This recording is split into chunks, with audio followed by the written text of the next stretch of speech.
భార్య భర్త అన్యోన్యంగా ఉండాలంటే ఏం చేయాలి అనే విషయాన్ని అనుకుందాం.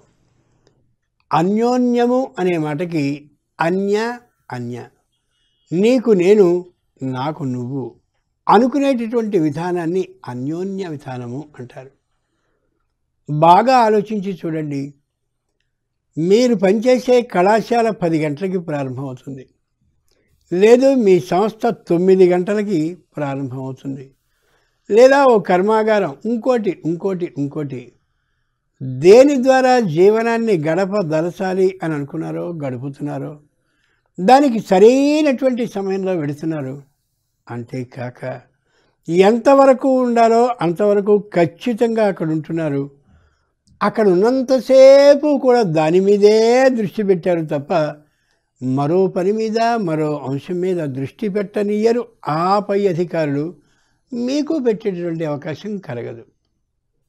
ఎలా అయితే వృత్తి ఉద్యోగ వ్యాపారాలని సరైన సమయానికి అక్కడికి వెళ్ళి సరైనటువంటి ముగింపు సమయానికి అక్కడి నుంచి బయలుదేరి వస్తున్నారో అది మీరు చేసేటటువంటి జీవనము వృత్తి.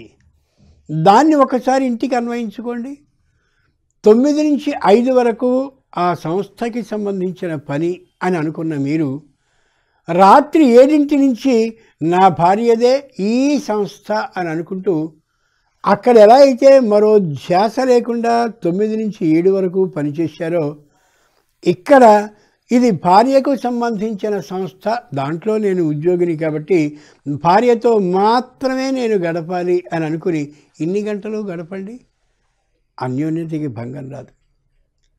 ఈవేళ బాగా గుండె మీద చేయి పెట్టుకుని ఆలోచిస్తే వృత్తి వ్యాపారం ఉద్యోగం చేసేవాళ్ళందరూ కూడా పూర్తి సమయం దానికి కేటాయించడం, ఇతన్ని నమ్ముకుని వచ్చినటువంటి భార్యకి సమయమే కేటాయించకపోవడం, చాలా ముఖ్యమైన పనిలో ఉన్నాను, పని తొందరలో ఉన్నాను, పని ఒత్తిడిలో ఉన్నాను, రేపు మాట్లాడదాం అని వాయిదా వేయడం, నీకోసం ఎదురు చూస్తూ నీకు చక్కనైన రుచికరమైన భోజనాన్ని పెట్టాలి అని ఆలోచించి ఏం వండుదామా అని ఆలోచించి జాగ్రత్తగా వస్తువులన్నింటినీ తెచ్చి చాలా ఇష్టంగా భోజనాన్ని నీకు పెడుతూ నీ ఆరోగ్యాన్ని నీ మనసుని రక్షిస్తున్నటువంటి భార్య ఎవరైతే ఉన్నారో ఆమెతో రోజు కనీసం 2 గంటలైనా ఖచ్చితంగా మాట్లాడే అవకాశం నీకు ఉంటుందా?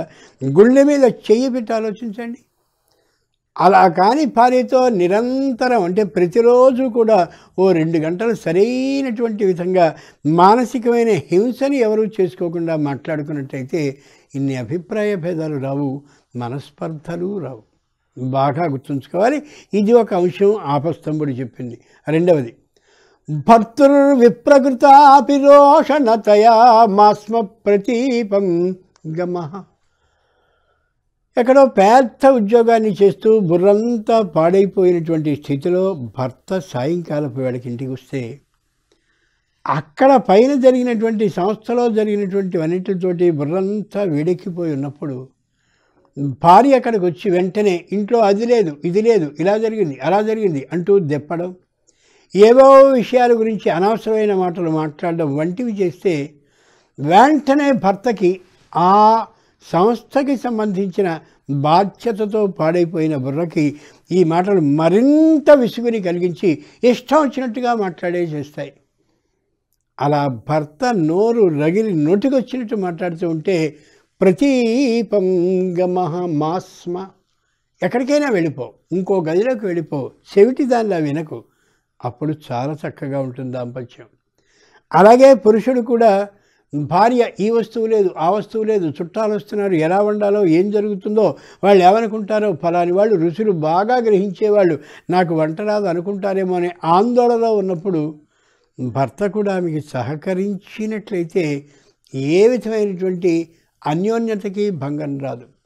నీకు వంట రాదు, నీకు అది రాదు, నీకు ఇది రాదు అని అస్తమానం అంటూ ఉంటే ఆవిడ ఖచ్చితంగా మానసికంగా నిరుత్సాహం వచ్చేస్తుంది, అన్యోన్యతకి భంగం కలిగే అవకాశం ఉంటుంది. ఇది రెండవ రహస్యం. 3, భార్య భర్త అనేటటువంటి వాళ్ళు కష్టమైన సుఖమైన వాళ్ళతో వాళ్ళు మాత్రమే పంచుకుంటున్నంతసేపు ఏ కష్టమూ రాదు. కానీ ఎదురింటి ఆవిడో పక్కింటి ఆవిడో వెనకింటి ఆవిడో లేదా పై ఇంటి ఆయనో వచ్చి ఈ ఇద్దరి మధ్యలో చేరి కొన్ని సూచనల్ని కానీ ఇవ్వడం ప్రారంభించినట్టయితే, ఉచితమైన సలహాలని ఇవ్వడం కానీ చేస్తే, అప్పుడు సంసారం అనే ఘటం మెల్లగా పగుళ్ళు తీస్తుంది. ఒక్కసారి మొత్తం పగిలిపోతుంది కూడా. నువ్వేదో అనుకుంటున్నావేమో, మీ ఆయన గబుక్కున అక్కడి నుంచి సంస్థ నుంచి రాగానే సంచి వెతుకు, కారు జాగ్రత్తగా చూడు, ఎక్కడైనా ఏమన్నా దాచాడేమో చూడు. చక్కనైనటువంటి పాల కుండలో విషపు చుక్క వేసినట్టు కాదు. ఇట్లాంటివి చాలా సంఘటనలు జరుగుతున్నటువంటి కారణంగానే సంసారం అనేటటువంటి ఆ వృక్షం మొదలంతా తెగిపడిపోతుంది. యవ్వనంలో ఉన్నటువంటి భార్యాభర్తలకి, దంపతులకి ఏం పర్వాలేదు, మేము జీవితాన్ని సుఖంగా చేసుకోగలం అనుకోవచ్చునేమో, కానీ ఇటు తల్లిదండ్రులకి అటు తల్లిదండ్రులకి గుండె మీద విపరీతమైనటువంటి బాధ, ఆ సుత్తులు పెట్టి కొట్టినట్టుగా, బలమైనటువంటి సుత్తులతో కొట్టినట్టుగా అనిపిస్తూ ఉంటుంది. వీళ్ళు పెళ్ళికి వెళ్ళలేరు, పేరంటానికి వెళ్ళలేరు, శుభకార్యానికి వెళ్ళలేరు. ఏమిటి అల్లుడు కూతురు దూర దూరంగా ఉన్నట్టుగా, పుత్రుడు కోడలు ఎక్కడో ఉన్నట్టుగా అని అడుగుతూ ఉంటే, ఆ గుచ్చినటువంటి బాణాలకి సరైనటువంటి మందు దొరక్క తీవ్రంగా దుఃఖించేస్తారు ఆ పెద్ద వయసులో ఉన్నటువంటి తల్లిదండ్రులు, ఇటు అటు కూడా. కాబట్టి భర్తతో భార్య, భార్యతో భర్త అణుకువగా ఉండాలి, కలిసి ఉండాలి, అన్యోన్యంగా ఉండాలి. అంటే ఒకరు గొంతు పెంచినప్పుడు ఇంకొకరు తగ్గిపోవడం కాకుండా పక్కకి వెళ్ళిపోవడం చాలా మంచిది తప్ప, అక్కడే నిలబడి సమాధానాన్ని కానీ పరస్పరం ఇచ్చుకుంటూ ఉంటే తప్పక సంసారం ఇబ్బంది పడి తీరుతుంది. అనవసరంగా ఇల్లు మొత్తం అంతా కూడా వీధిలోనికి పడి రచ్చరచ్చ అయిపోయే అవకాశం ఉంటుంది. ఈ విధంగా కానీ ప్రవర్తించకుండా నిజమైనటువంటి పద్ధతిగా ప్రవర్తిస్తే అన్యోన్యత చక్కగా ఉంటుంది.